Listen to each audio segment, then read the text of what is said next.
I personally love Cockrell so much. I don't want to leave. It's so nice to come home every day after class and just relax in the lobby with everyone because we're so close, especially like third floor. It's a home.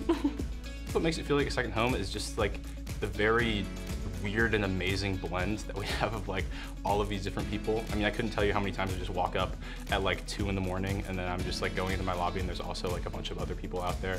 I remember the very first week of school when I was just starting to make friends.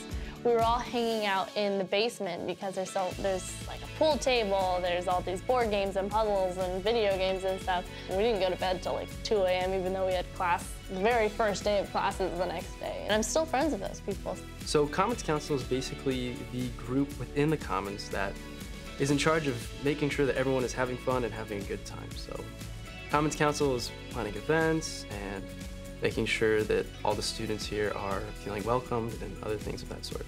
So one of the best things I think that Commons Council has done is Cockrell Cares. So it's just a small thing that one of the students here really wanted to do and was important to her. It's basically a volunteer thing where you could go to a hospital, and we're trying to extend it now to make it for other places. And so you can volunteer with the hospital and just help people and serve people.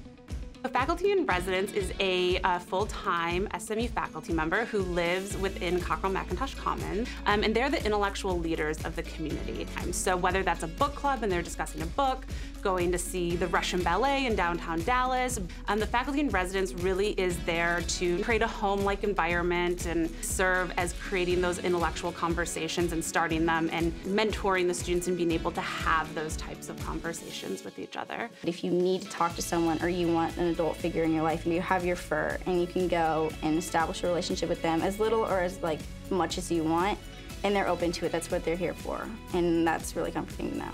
Because we have a huge kitchen in our apartment. And so we'll be cooking with students on Sunday nights and, feeding our residents thereafter, having different residents serve as executive chef and come up with a theme and a menu. And Brad and I will be right there beside them, helping them. A lot of times college students, we've already left our home. And for some people who come from hours and hours and hours away or even from a different country, I can see why they wouldn't want to leave here just because it's their home again. You're uprooting yourself, and I really enjoyed staying here. It's like leaving another home again.